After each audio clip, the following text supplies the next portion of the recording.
Chapter 32. Down, brother. When I arrived at Cadetsy and Armitage, Loco and about 5 other King brothers were standing on the corner. I forced on a happy face and greeted everyone with the usual handshake. I began asking for weed, liquor, anything that would help me escape reality. About a half hour later, I was feeling the effects of marijuana and wine, and I was well on my way to getting completely wasted.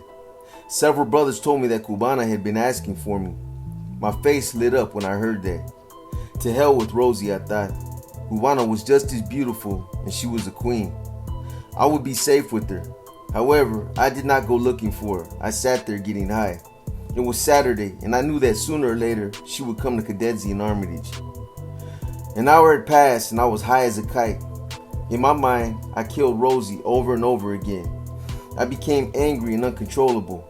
I was yelling obscenities at anybody who looked my way. King brothers looked at me and whispered things. They were not used to seeing me uncontrollably high. "What the fuck you looking at?" "Shit," I yelled at them. They looked at me and did their best to ignore me. I threw a bottle of wine at a car because the passenger looked my way. I wanted to go gangbanging. I wanted to hurt someone, to make them feel the same kind of pain I felt. A little blue Toyota with 3 guys who looked like gang members was stopped behind 2 other cars waiting for the light at Cadetsy and Armitage to change. I yelled at the brothers, "Check these punks out," and walked towards the car. I walked up to the car and yelled, "What you all about?" The passengers ignored me. I got closer. "King love, motherfuckers. What you all be about, pussies?" I yelled at them. They still ignored me. The light changed and they began moving forward. I picked up an empty beer bottle and threw it at them. I hit the passenger in the face. I could see blood gushing out of the side of his face as they sped away. Immediately, the Kings began mobilizing in case there was some kind of retaliation. There were Kings on all 4 corners of Cadetsy and Armitage. All of them had some kind of weapon nearby. There were at least 6 guns hidden in different strategic points. I was standing by the wall where the King emblem was painted, a couple of feet from the clubhouse entrance. I could see dried pink paint on the sidewalk.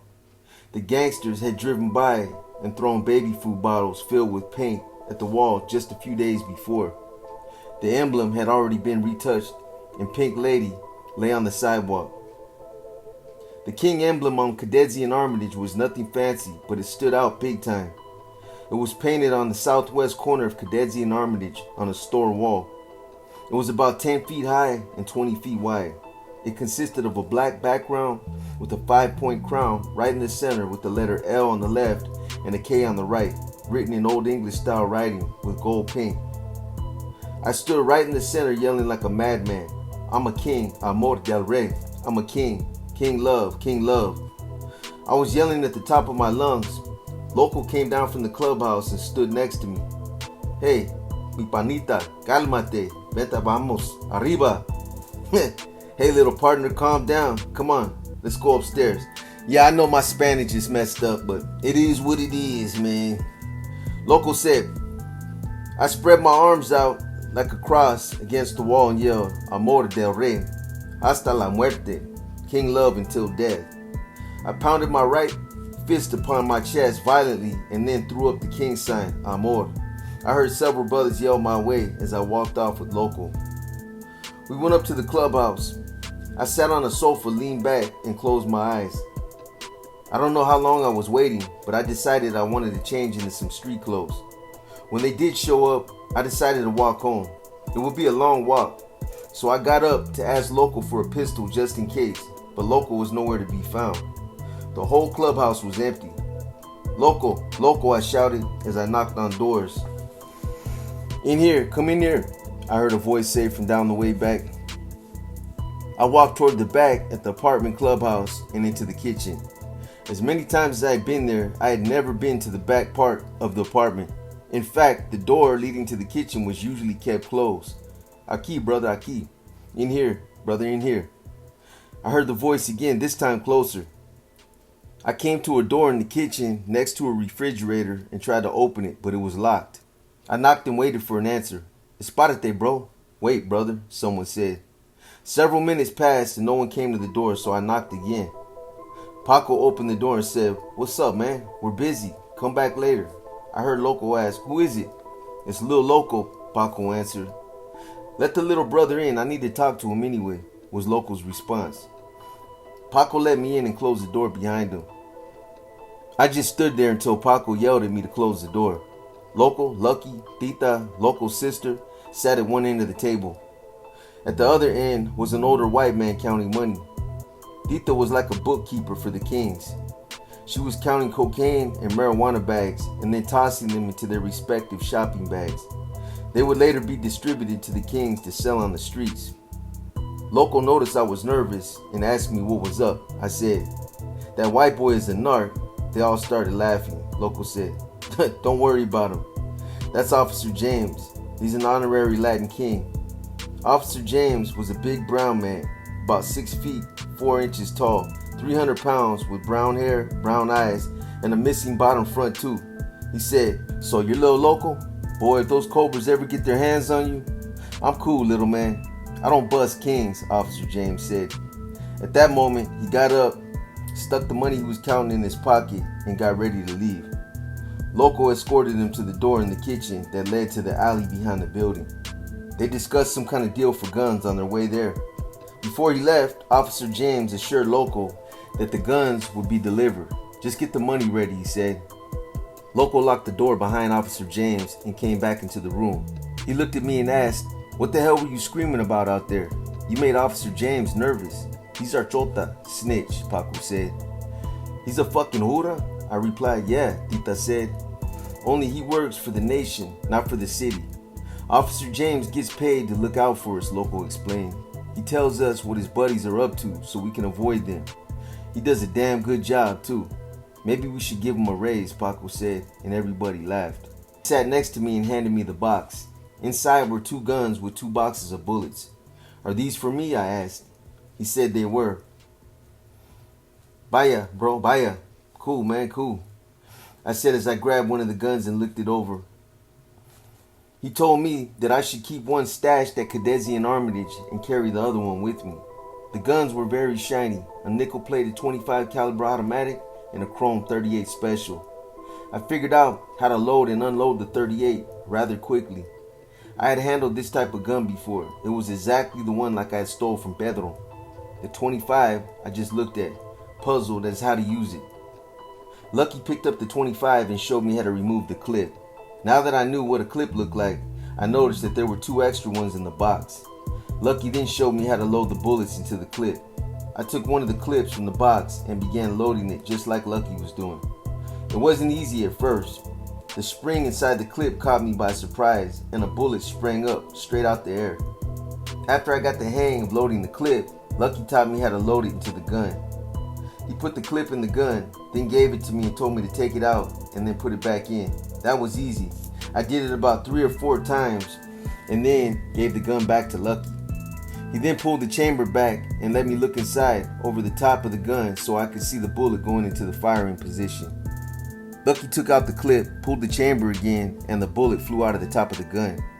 He put the gun and the clip on the table and said, "Okay, it's your turn now." It wasn't so hard. I got it right the first time. Lucky took me out to the back porch and had me fire the gun up into the air so I could see its action. I thought it was so cool. I couldn't wait to let Cubana see my gun. I even thought about taking it to school and using it on Rosie. Lucky was a good teacher. He advised me to carry the 25 in my waistband and to put the loaded extra clips in my socks, held to my leg with the rubber band. I did just what he told me to. I put the 38 in my pocket, the bullets in a bag, and began giving farewell salutes to Lucky and Loco. Loco walked me to the door and gave me a paper bag filled with 50 nickel bags of marijuana inside. He told me to sell them and keep $2 out of every bag I sold for myself. He advised me that I should stash the guns and the weed while I was hanging out in front of Cadezi and Armitage. The kings and queens would send customers my way once they knew I was selling nickels. It was a show of total acceptance on the part of the junior and senior factions of the Latin Kings. It was rare for a Pee-wee Latin King to receive the special treatment I was offered. I became a favorite choice of the older kings to take along on hits. As a result, the name Little Loco became well known within the King section throughout the city. Unfortunately, it also became well known by rival gangs. "You're a down brother. That's why we gave you those," Morena said when I told her about the guns. "They'll probably make you chief for the Pee-wees next," Morena said. I asked Morena to look out for me while I stashed my merchandise. I hid the .38 at the trunk of a tree on the northwest side of Cadezi and Armitage, about a quarter of a block up Cadezi. The gangsters would usually show up around that area, so that was a good strategic point. I wrapped the .25 in a page of newspaper and hid it under a parked car on Armitage on the inside of a front tire about 2 car lengths from the intersection. Cubana and Morena hung out with me until I sold all the nickel bags. I couldn't believe how quickly they sold. When I turned in the money, Loco offered to give me 50 more, but I declined only because I wanted to go home and change clothes. He did, however, give me 3 bags for my own use. I picked up my guns and Morena gave me a ride to Maria's apartment. It was about 3 a.m. by this time, so I decided to stay home. Morena came upstairs to smoke some weed before she left, but we never got to smoke the weed. We rolled up the joints but fell asleep before we could smoke them. A knock on the door woke me up Sunday morning. It was Sheena. I asked her to come in and excuse myself to the bathroom. By the time I came out, Morena had already introduced herself to Sheena and got the whole story about Rosie from her.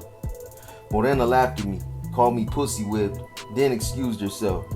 Before she left, Morena reminded me of the meeting and said she would pick me up. I went into the hallway with Morena and pleaded for her not to tell anybody about Rosie, especially not Cubana. All Morena said was yes, I won't tell Cubana, as she walked down the stairs. That wasn't too reassuring. If she told the Kings, they were certain to call for a violation on me. I would just have to wait and see what happened. I went back inside and sat down, trying not to make eye contact with Sheena. I couldn't avoid it. I sat there staring into Sheena's eyes, unable to say a word. I was nervous and very embarrassed. I wanted to smoke a joint so I could become that me that everyone else liked, and I couldn't do it.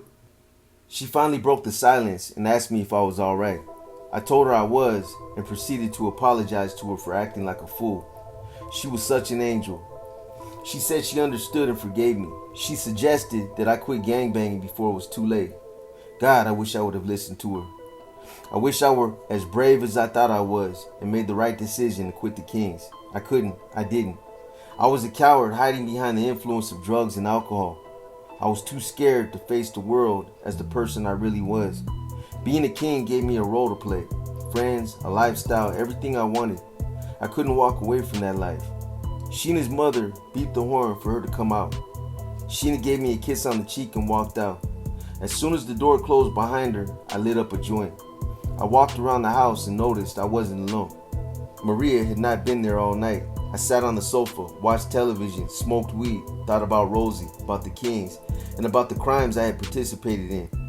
I fell asleep and had the first of what would come to be a series of nightmares that invaded my sleep for a long time. In this particular nightmare, I kept seeing the bullet enter and exit the girl who was with the Shy West the night we were to retrieve the Spanish Lord's sweater. Her blood splattered over and over again. I woke up sweating, nervous, scared of the world around me, scared of myself. I didn't even want to look out the window. I tried to go back to sleep, only to have the nightmare to continue. I fought to stay awake, only to find myself afraid to keep my eyes open. It was broad daylight, the sun was shining through the windows, yet everything seemed gray and dismal to me. I rubbed my eyes trying to focus my vision, but it didn't work. I began to see shapes and shadows and imagined someone or something was out there waiting to get me. I heard the door creak as it was opened and freaked out. It was the police coming to arrest me or a rival gang coming to kill me. But it wasn't either, it was Maria. I was so happy to see her. My vision suddenly cleared. Everything became light. No danger existed whatsoever. My heart, which had been pounding, slowed down to normal. "Give me some of what you had, boy. I need to feel that good," Maria said. Maria had a friend with her. They both went into the kitchen. "¿Cómo está, Rosie?" "How is Rosie?" Maria asked. I finally got up from the sofa and began straightening myself out. "I guess you were right about Rosie," Maria said. "You're a pendejo after all." I kept quiet. I didn't want her to know I had been a pendejo. She never would have let me hear the end of it. It was better if she didn't. "Come here, papito, daddy. I want you to meet my friend," Maria called out to me. Her friend was a short, stocky woman. She had long black hair and 2 front gold teeth. Her name was Sonia.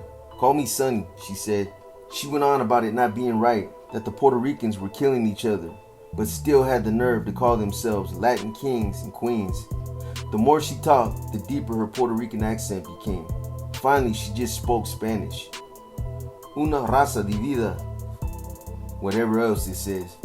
"A race divided will not survive." I can't even try to speak that much Spanish, so I ain't even gonna do it.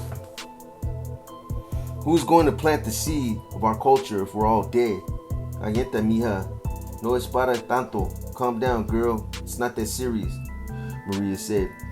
Sonny took the beer Maria offered her and sat down. "You know something?" Sonny began again in a calm voice. "It was once an honor to be a Latin king or queen. We helped our people by fighting those that were victimizing us. We didn't rip our people off. We didn't feed them poison. We didn't do nothing to hurt our people's chances to succeed. What Maria did to you, she should be ashamed," Sonny added as she turned toward Maria. "It's okay," I said. "I liked it. I want more," I defended Maria. "Tú no sabes nada. You don't know anything," Sonny said. "Maria abused you. You're a little boy. Because of what she did, your life will never be normal." Maria was now crying. I was drunk, Maria said. I walked out of the kitchen, went to the living room, and lit up a joint. I sat there thinking about the things Sonny said. Deep down, I agreed with everything, but I was too much of a coward to let my feelings be known. I was 15. I was given guns so that I could kill and maim, and drugs so that I could learn the profitable business of dealing. All these things were happening at a time when I felt so much hatred for everyone around me. Self-destruction was inevitable, but no one cared. I didn't care either. Sonny's words were actually the only ones I had heard that made any kind of sense up until that point. Ironically, they were the ones I dismissed as bullshit the quickest. Morena showed up to take me to the meeting. I reluctantly went with her. I really didn't want to go, but I knew I had to. The consequences were too dangerous if I decided to quit the Kings. I asked her to stop somewhere and get some beer. She did. I drank it and felt better. At the meeting, we went through the same routine. A prayer was said, the welcome of new members was announced, then on to the business at hand. 3 new members would be initiated that day, 2 juniors and a peewee. It was announced that the guns and drugs that had been mentioned in a previous meeting had been purchased. $5,000 was put aside to pay for a lawyer for a brother named Weasel. Weasel was being charged with the death of a gangster who was hit by the van. He didn't even take part in that incident. He was just the first king the police saw when they arrived on the scene. I was relieved. That was basically the law of the street. It didn't matter if you did it or not. If you were part of the gang, you were guilty until proven innocent. It was announced that those of us who had been given guns were personally responsible for them. I checked my waistband to make sure the 25 was still there. There was an announcement of a hit that was going to take place against a gang called the OAs. The Orchestra Albany was a small gang that hung out on Albany Street and Cadenzi Boulevard. Apparently they had chased the brother of one of the Kings when they got off the subway train at Milwaukee. Those who would take part in the hit would be notified in due time. Then I was offered the position of president of the Little Pee Wee Kings of Cadenzi and Armitage. A lot of murmuring broke out throughout the room when that announcement was made. Local got up and said, if anybody had a problem with me accepting that position, they should say so. He ain't been a king for that long, someone said. He doesn't even hang out with us, said another. Little Loco is a down brother. He has earned the respect to ride with juniors, Loco proclaimed. That is why we chose him for the position. It's up to you, Little Loco. Whatever you decide will be respected by all. I'll think about it, I said in a tough voice while I glanced across the room. I thought about the advantages of being president of the Pee Wee Latin Kings. I would be a big honcho and the Pee Wees would have to obey my orders. I could accept the position just to shut the mouths of those who spoke against me. Cubana, I knew, would be very impressed. Getting sex partners would become just that much easier. On the other hand, I would have to hang out with the Pee Wees more often. That meant being a constant companion to guys who didn't follow my lead. I decided not to alienate my fellow Pee Wees and declined the offer. I would wait until the meeting was over and tell Loco of my decision. Loco, however, asked for my decision just before the meeting ended. No, I said, the brothers are right. I don't hang out with them.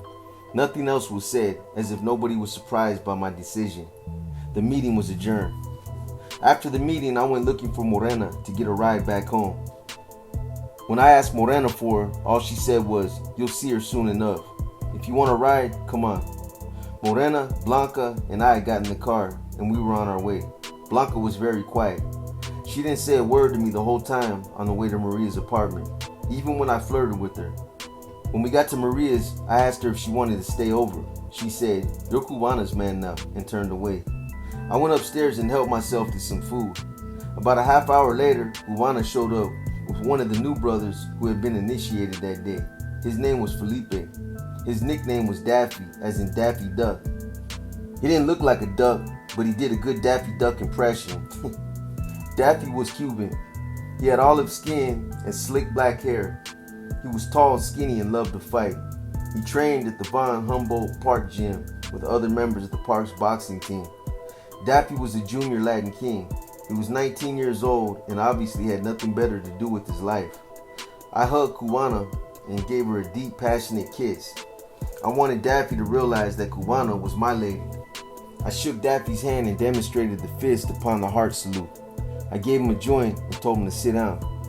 Cubana whispered in my ear that they needed to talk to me in private. Maria and Sonia were still there, but they were getting high, snorting coke, so they pretty much ignored us. I led Cubana and Daffy into my room on the back porch and closed the door. Cubana and I sat on the bed, and Daffy sat in the lone chair and began telling me why he was there. Loco had made the decision that Daffy was to make the hit on the OAs. I was to accompany him. The hit was to take place on Wednesday of the upcoming week. We were to decide how to carry out the mission and get it done by ourselves.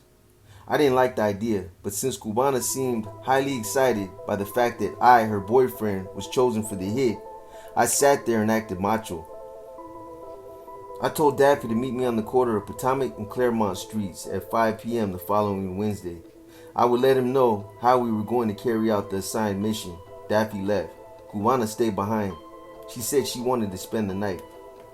I had reached the goal I so desired. I was looked at as a leader, not a follower. Not only was I chosen to be president of the Pee Wee Latin Kings, I was also entrusted to a leader junior Latin King into battle. No one had ever empowered me with so much responsibility before. I had come a long way from the scared puppy who cowered at the thought of shooting another human being. No longer did I feel the necessity to run and hide under a bed. In my mind and heart, I felt that I had done well. I had done what I had to do. All those around me thought the same. Again, I began having nightmares. The Shy West girl appeared again, getting shot over and over. This time, the Gaylords and the gangsters who got hit by the van also appeared. The girl would get shot. The Gaylord begged for mercy. The gangster flew and bounced off cars. All three fell in a bloody mess. I would snap out of it only to fall right back to sleep and continue the whole thing all over again. "Please don't kill me, please don't kill me," the Gaylord pleaded as I snapped out of the nightmare for the last time. It was daylight, Monday morning, time to smoke a joint and go to school.